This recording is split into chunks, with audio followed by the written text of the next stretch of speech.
Thank you very much. Chris Wilson here back on set, Republican pollster and former director of research and analytics and digital strategy for the Cruz 2016 presidential campaign has joined us, along with Sarah and Josh, who are back with us. Chris, why can't they all just get along? Well, I think the media loves to cover Republican on Republican violence. I don't know. As you see, I mean, President Trump Don't make this about the media, man. Seriously, this is a thing. Mitch McConnell is coming out. He's saying the president doesn't get the Hill. The president is coming out, his top advisor slamming Mitch McConnell. That's worthy of talking about. Well, I don't know if you'd call Dan Scavino a top advisor. I mean, he was the president's former caddy. He sits 2 doors down from the Oval Office. He also has been had to probably delete as many tweets as he's been able to leave on his timeline. I mean, the problem is he's probably getting out front on something that it's, you know, so you think nothing to see here?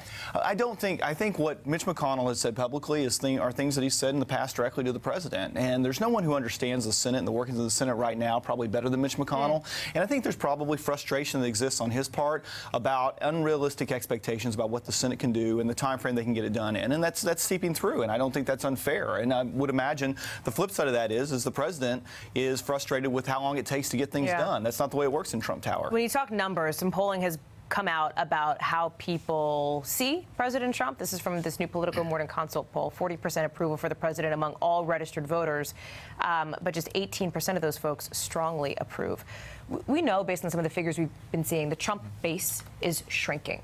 What is behind that? I think it's exactly what we just talked about. It is frustration over the inability to repeal and replace Obamacare. There's frustration over the fact that there hasn't already been a wall built. There's frustration over the things that Donald Trump is trying to do that haven't been done. The flip side of that, though, is what's happening today is going to be what drives next week numbers.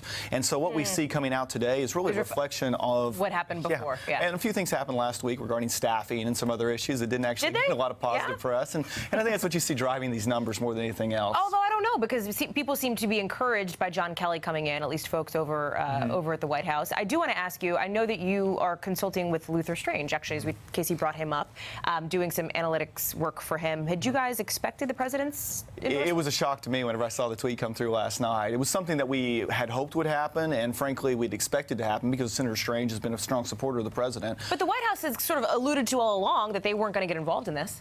You know, there had been mixed signals that had come out about it. So we thought it might come out at some point, but when I saw it last night, it was a surprise to me. Sarah, how do you think this plays into what Casey's talking about, the president doing something that, frankly, Mitch McConnell probably loves him doing? Right. I think that Mitch McConnell has been very careful to try to keep Luther Strange in that seat, even though a lot of Alabama Republicans want this to be treated as an open primary and not a race against an incumbent.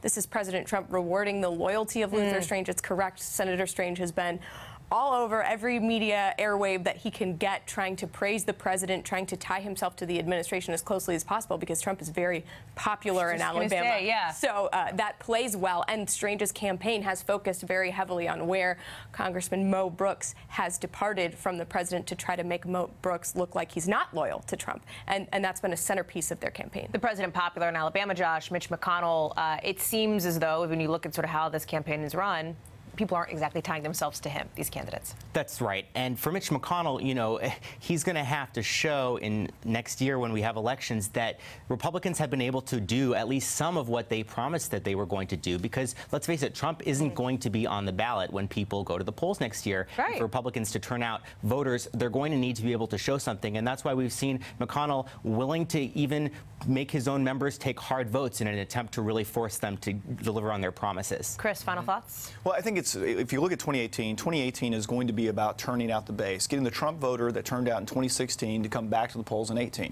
And that's why you see the president pushing so hard for these issues. And frankly, it's in the best interest of Republicans to do the things that are going to keep their base excited. Chris Wilson, thank you for joining us here on set. I appreciate it. Hey there, I'm Chris Hayes from MSNBC. Thanks for watching MSNBC on YouTube. If you want to keep up to date with the videos we're putting out, you can click subscribe just below me, or click over on this list to see lots of other great videos.